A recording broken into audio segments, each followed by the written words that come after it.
Praise the Lord. Good morning. கர்த்தர் நல்லவர், அவர் கிருபை என்றும் உள்ளது. நீதிமொழிகள் 23 அதிகாரம் 18 வசனம். நிச்சயமாகவே முடிவு உண்டு, உன் நம்பிக்கை வீண் போகாது. நீதிமொழிகள் 23 அதிகாரம் 18 வசனம். நிச்சயமாகவே முடிவு உண்டு, உன் நம்பிக்கை வீண் போகாது என்று சாலமோன் ஏன் சொன்னார் என்று நாம் தியானித்தால், அவர் கடந்து வந்த பாதை, அவர் ஓடிய ஓட்டம், ஆடு மேய்த்து கொண்டிருந்த தன் தகப்பனை எப்படி அரசனாக்க விடுவார்கள்?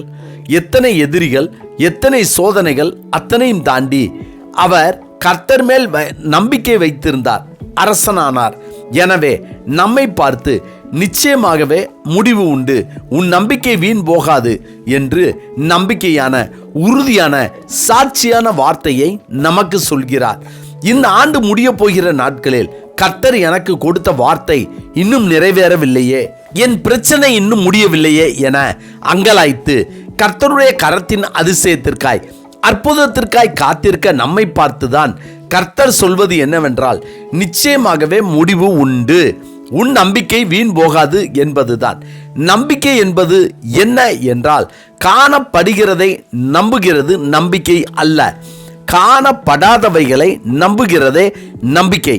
நோவாவின் நம்பிக்கை வீண் போகவில்லை, எல்லாம் முடிந்த பின்பும் ஆபிரகாமின் நம்பிக்கை வீண் போகவில்லை.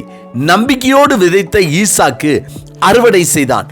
கோலும் கையுமாக பிழைக்கச் சென்ற யாக்கோபுவின் நம்பிக்கை வீண் போகவில்லை.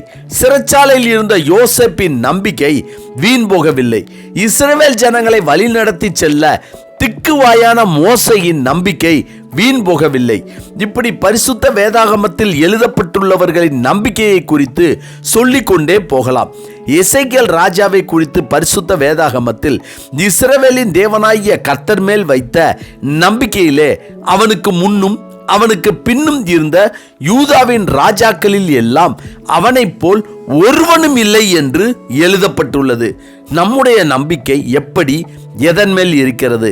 கர்த்தர் தம்மை நம்புகிறவர்களை அறிந்திருக்கிறார் என்று நாகூம் தீர்க்கதரிசி சொல்கிறார். உழுகிறவன் எந்த நம்பிக்கையோடு உழுகிறானோ அதேபோல் நம்முடைய நம்பிக்கை சர்வ வல்லமையுள்ள தேவன் மேல் இருந்தால் நிச்சயமாகவே முடிவு உண்டு, நம் நம்பிக்கை வீண் போகாது. ஆமென். ஜெபிப்போமா.